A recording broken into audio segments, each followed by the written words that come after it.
मेरा नाम दानियाल है और मैं अपने नखरे खुद उठाता हूँ। आज का शेड्यूल कुछ इस तरह से है कि आज हमें जाना है मिना की तरफ, वहाँ पर वीडियो रिकॉर्ड करनी है। रात को लेट हो गई थी सोने में वीडियो एडिटिंग की वजह से, तो सुबह मुझे उठने में बहुत ज़्यादा मुश्किल हो रही थी। तो मैंने जल्दी-जल्दी करके हल्का-फुल्का नाश्ता यानी कि चाय और बिस्किट से हटकर नाश्ता तकरीबन लाइट होता है, खीरे और एप्पल होते हैं या तो खाली पानी होता है। सूरज सर पे आ पड़ा था और ऐसा फ़ील हो रहा था कि कार का दरवाज़ा खुलने के बाद मुझे बिल्कुल ओवन वाली फीलिंग्स आ रही थी कि अंदर से ओवन की तरह हीट आ रही थी।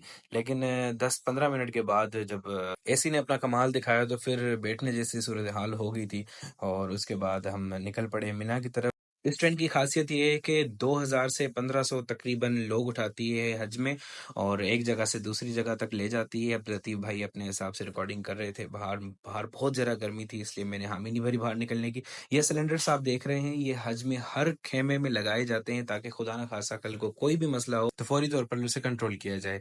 ये जितने भी खेमे देख रहे हैं आप, यहाँ पर अलग-अलग साइज़ के खेमे होते हैं और यहाँ पर एसीज़ और एयर कूलर का इंतज़ाम किया जाता है जैसा कि हुज्जाज को किसी भी किस्म की तकलीफ ना आए और हर छोटी-बड़ी चीज़ अगर टूट गई है या चेंज करनी हो तो ये फ़ौरन से चेंज कर लेते हैं और हर साल हज से 1 महीना पहले सारी तैयारी कर लेते हैं। मिना से वापसी में हम पेट्रोल पंप पर गए। गाड़ी ने डीज़ल से और मैंने केक और लबन यानी कि लस्सी से रिफ्रेशमेंट की और जल्दी-जल्दी करके हम वापस अपने घर पहुँचे। वक़्त के साथ-साथ गर्मी भी बढ़ रही थी। जल्दी-जल्दी घर इसलिए आना पड़ा क्योंकि रिकॉर्डिंग सबसे आसान काम है और सबसे मुश्किल काम जो होता है वो एडिटिंग करना। मुझे अपने काम यानी कि एडिटिंग से बहुत ज़्यादा मोहब्बत है और एडिटिंग करते-करते कितना टाइम गुज़र जाता है, कैसे टाइम गुज़र जाता है ये मुझे पता नहीं चलता। बस चाय होनी चाहिए और कुछ भी नहीं होना चाहिए। ये करते हुए मुझे फिर से भूख लगी क्योंकि रात के 8 बज गए थे।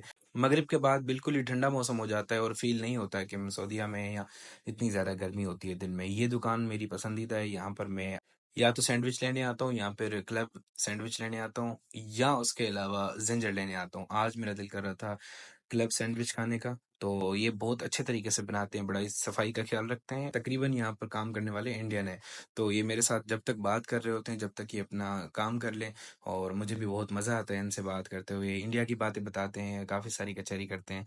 जब तक ये बनकर तैयार ना नहीं हो जाता, तब तक हम बातें ही करते रहते हैं। चीज़ें वही होती है, हम घर में भी बना सकते हैं, लेकिन इनका तरीका बड़ा यूनिक होता है और बड़े अच्छे तरीके से बनाते हैं।